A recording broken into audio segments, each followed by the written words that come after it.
UP का रामपुर नवाबों का शहर है। जब से यहाँ चुनाव शुरू हुए तब से यहाँ नवाब परिवार का ही दबदबा रहा। लोकसभा हो या विधानसभा, हर चुनाव में जीत नवाबों के परिवार की ही होती थी। लेकिन आजम खान ने नवाबों के इस औरे को तोड़ा। नवाब परिवार से ना होते हुए भी आजम ने रामपुर सीट पर अपना दबदबा कायम किया। इतना ही नहीं, आजम ने लोकसभा हो या फिर राज्यसभा, हर सीट पर एसपी की जीत में अहम भूमिका निभाई। लेकिन अब आजम खान जेल में है, जिससे रामपुर में उनका दबदबा खत्म होता जा रहा है और बीजेपी अपना दायरा बढ़ाती जा रही है। रामपुर सीट पर उपचुनाव में बीजेपी के घनश्याम सिंह लोधी ने जीत दर्ज कर ये बता दिया कि अब रामपुर में पारंपरिक जीत का सिलसिला खत्म हो चुका है।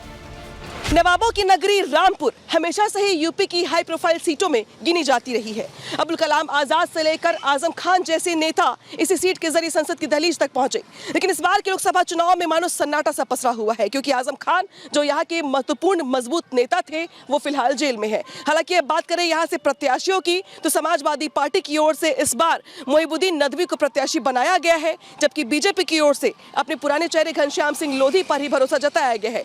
उधर बसपा की ओर से ताल ठोक रहे हैं जिशान खान, यानी कि यहाँ पे लड़ाई अब त्रिकोणीय हो चली है। रामपुर के चुनाव में आजम अपना दबदबा कायम रखने की पूरी कोशिश कर रहे हैं। इसके लिए उन्होंने अखिलेश पर भी दबाव बनाने की पूरी कोशिश की। आजम ने अखिलेश को रामपुर सीट से चुनाव लड़ने तक को कहा था, लेकिन अखिलेश ने मना कर दिया। अखिलेश ने यहाँ से पार्लियामेंट स्ट्रीट स्थित जामा मस्जिद के इमाम मौलाना मोहिबुल्ला नदवी को मैदान में उतारकर नया दांव खेला, जिससे समाजवादी पार्टी दो फाड़ में बढ़ गई है। एसपी में गुटबाजी इस कदर चरम पर दिखी कि एसपी की तरफ से मोहिबुल्ला नदवी को टिकट देने के बावजूद आजम खान ने आसिम रजा का नामांकन भरवाया। हालांकि पार्टी का सिंबल नहीं मिलने से इनका नामांकन रद्द कर दिया गया, लेकिन गुस्सा अभी भी बरकरार है। नदवी से जब हमारी टीम ने बातचीत की तो उन्होंने अपनी जीत का दम भरा। समाजवादी पार्टी की बहुत पॉपुलरिटी और पीडीए जो बना है उसमें सभी वर्ग के लोगों की नुमाइंदगी है और इंडिया गठबंधन जो है वो बहुत मजबूती से लड़ रहा है। लोग कह नहीं रहे, दावा नहीं कर रहे, लेकिन जब वोट देंगे लोग, उसके नतीजे आएंगे तो सबको पता चल जाएगा कि कौन जनता किसके साथ है। मोहिबुल्ला नदवी भले ही रामपुर में अपनी जीत की ताल ठोक रहे हों, लेकिन एसपी में आपसी कलह की झलक साफ नजर आती है। नदवी के प्रचार में वो जोश नहीं दिख रहा जैसे जोश की उम्मीद जताई जा रही थी। उधर दूसरी तरफ बीजेपी के घनश्याम लोधी पूरे जोश में प्रचार कर रहे हैं। उनकी रैलियों में ऐसा जोश दिख रहा है जैसे इस बार फिर वो रामपुर का किला फतेह करने जा रहे हैं। मैं 15 दिन तो लगभग मैं घूमता हो गया, एक कोई गाड़ी नहीं मिली किसी क्षेत्र में, कोई प्रत्याशी नहीं मिला, कोई कार्यकर्ता नहीं मिला किसी पार्टी का। मैं तो देख रहा हूँ कि बिल्कुल मैदान बिल्कुल साफ है, कहीं कोई दिखाई नहीं पड़ रहा कौन चुनाव लड़ रहा है मेरे सामने। मैं तो परसों सोच भी रहा था कि मैं अकेले चुनाव लड़ रहा हूँ, रामपुर में कोई और भी है चुनाव लड़ने वाला। ये स्थिति रामपुर की है। रामपुर का किला कौन फतेह करेगा ये तो 4 जून को साफ होगा, लेकिन फिलहाल बीजेपी और एसपी दोनों ही दल अपना समीकरण सेट करने में जुटे हुए हैं। रामपुर के जातीय समीकरण की बात करें तो यहाँ करीब 52% मुस्लिम आबादी है, जबकि हिंदू वोटर 43% है। रामपुर में लोधी वोटर करीब 2.5 लाख है। यही वजह है कि बीजेपी ने लोधी प्रत्याशी उतारा है। रामपुर लोकसभा सीट का जातीय समीकरण इस सीट को और भी खास बनाता है। इस सीट पर 2 समुदाय के लोग निर्णायक भूमिका में हैं। पहला लोधी वोट जो यहाँ पे 2.5 लाख के आसपास है, जबकि इससे ज्यादा है मुस्लिम समुदाय के लोग। मुस्लिम समुदाय में भी कई बिरादरियां हैं जो अलग अलग मौके पर अपने पसंदीदा प्रत्याशी को वोट करती हैं। मुस्लिम समुदाय में यहाँ पर 2 लाख पठान, 1.5 लाख अंसारी और 1.5 लाख तुर्क बिरादरी के लोग हैं जो अपने प्रत्याशी को वोट करते हैं। हालांकि इसी के साथ साथ अगर बात की जाए बाकी अन्य जातियों की, तो कुर्मी और दलित भी यहाँ पर महत्वपूर्ण भूमिका में है। रामपुर में बीजेपी और एसपी दोनों ही दल जीत को लेकर अपने अपने दावे कर रहे हैं, लेकिन वहां की जनता का क्या कुछ कहना है, ये जानने के लिए हमारी टीम ने रामपुर की जनता के साथ संवाद किया। ज्यादातर मोदी जी के हक में जाएगा वोट। अच्छा, हाँ। क्यों? पूरी पब्लिक मोदी जी का, कोई कैंडिडेट नहीं है यहाँ पर सही। अच्छा, जिसकी कोई पहचान हो, कोई किसी की पहचान नहीं है आजम खान के अलावा। वो जेल में है। वैसे तो हमें तो यही लग रहा है मोदी जी आना चाहिए ज्यादातर। तो चुनाव पे तो इस बात मोदी जी चल रहे हैं, इस बात सब में आ गए। और क्यों मोदी जी चल रहे हैं आगे? बस विकास है, काम हो रहा है, सब कुछ हो रहा है। आमर का बीजेपी का दिखाई दे रहा। क्यों बीजेपी सरकार बढ़िया है, जन कल्याण योजना है, सब गरीबों को साथ दिया, गल्ला दिया, बहुत सारी योजना है जिससे गरीबों पाला पोषण बढ़िया। 24 के चुनाव में रामपुर हॉट सीट बन गई है। बीजेपी और एसपी दोनों ही दलों के उम्मीदवारों ने अपनी पूरी ताकत झोंक दी है।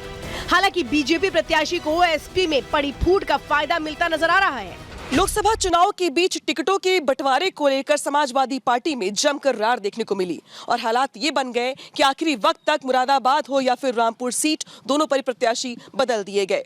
ऐसा पहली बार हुआ जब रामपुर में आजम खान की गैर मौजूदगी में आजम खान के नापसंद करने वाले प्रत्याशी जो यहाँ से उतारे गए हैं, मोहिबुल्ला अंसारी, उनको टिकट दे दिया गया। अखिलेश यादव इस सीट पर प्रचार करने भी आ रहे हैं, लेकिन देखना दिलचस्प होगा कि आपसी गुटबाजी के बीच समाजवादी पार्टी के प्रत्याशी मोहिबुल्ला नदवी को यहाँ के स्थानीय लोगों का कितना साथ मिलता है। यूपी में इस बार का चुनाव काफी अहम हो गया है। बीजेपी लगातार 2 बार की जीत के बाद हैट्रिक लगाने की हुंकार भर रही है। देश में 400 और यूपी में 80 सीटें जीतने का दम भर रही है।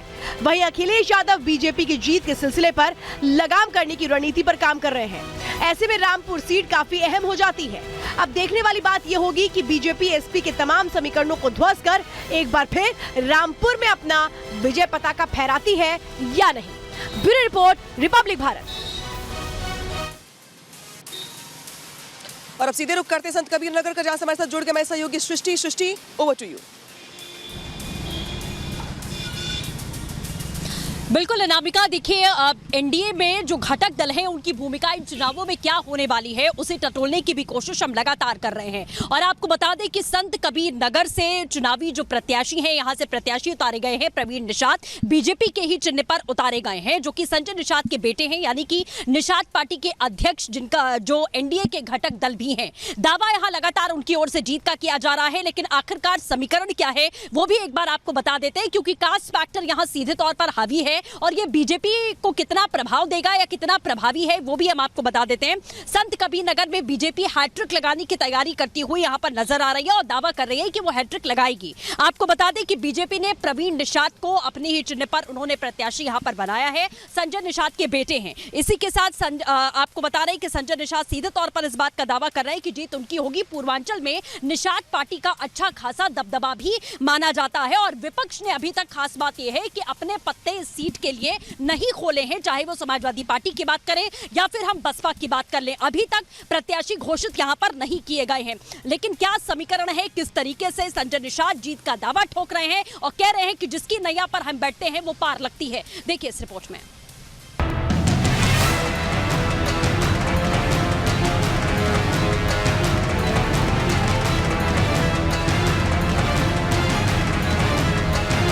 भारतीय जनता पार्टी के साथ आने से आज फिर 400 पार का नारा लगता।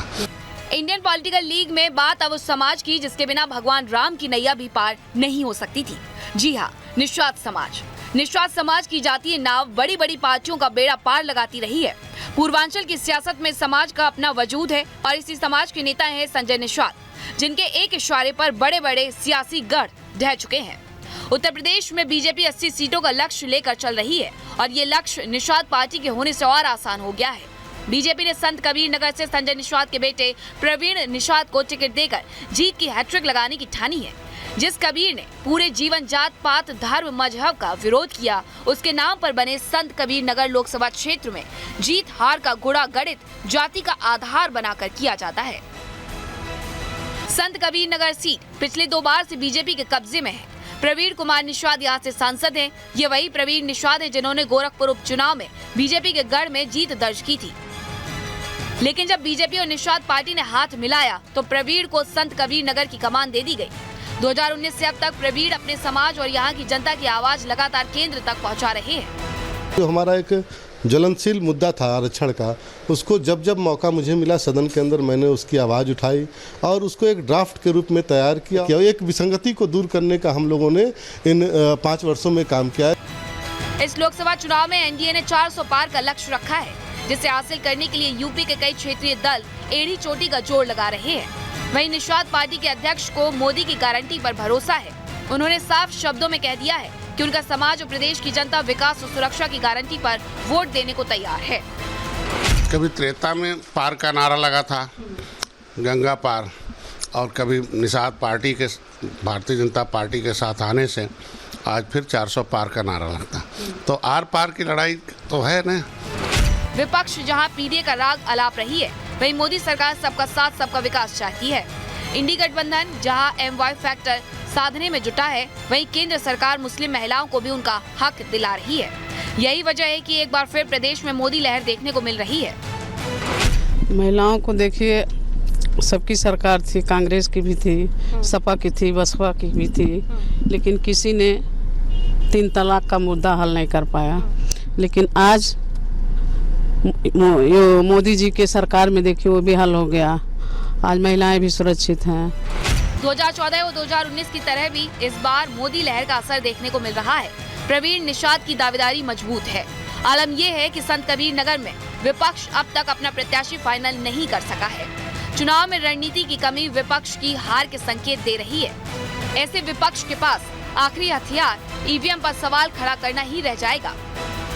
और ये लोग जो ईवीएम पर आरोप लगाते हैं, तो मैं जब ये जीत जाते हैं तो ईवीएम इनके लिए अच्छा रहता है, और जब हार जाते हैं तो ईवीएम खराब। तो हम कहते हैं कि ईवीएम के खिलाफ अगर आंदोलन कर रहे हो तो पहले जो जीते हुए उसे इस्तीफा दे दीजिए कि हमें गलती से ईवीएम ने जिता दिया है, इसलिए हम ईवीएम को नहीं मानते हैं। आप ईवीएम के सहारे बने भी रहेंगे और ईवीएम पर अंगुली बिठाएंगे।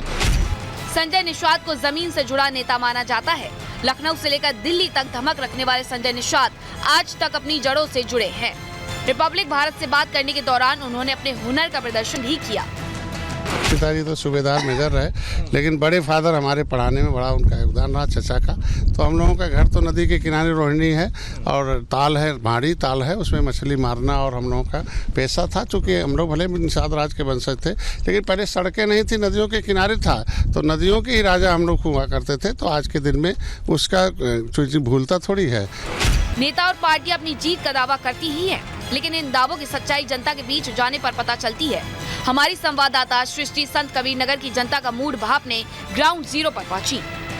भारतीय जनता पार्टी माननीय मोदी जी के नेतृत्व में उत्तर प्रदेश की 80 की 80 सीटें भारतीय जनता पार्टी के खाते में जाएगी। माहौल ये है कि हम लोग भारतीय जनता पार्टी पूरी 80 की 80 सीटें जीत रही है और माननीय मोदी जी के पक्ष में वोट करने जा रही है। बीजेपी को वोट जनता इसलिए करेगी कि जनता को जो भी मूलभूत सुविधाएं चाहिए थीं वो हमारे मोदी जी और योगी जी ने दिया। उनके शासनकाल में बहुत अच्छा रहा, इस नाते उसकी सराहना बार बार वो करते रहे हैं। अब बाकी सबको मालूम है कि कानून व्यवस्था कैसी है भाजपा सरकार में। अगर कानून व्यवस्था ना होती तो आज लोग धराशाही नहीं होते। फिलहाल संत कबीर नगर की जनता ने अपना मूड बना लिया है।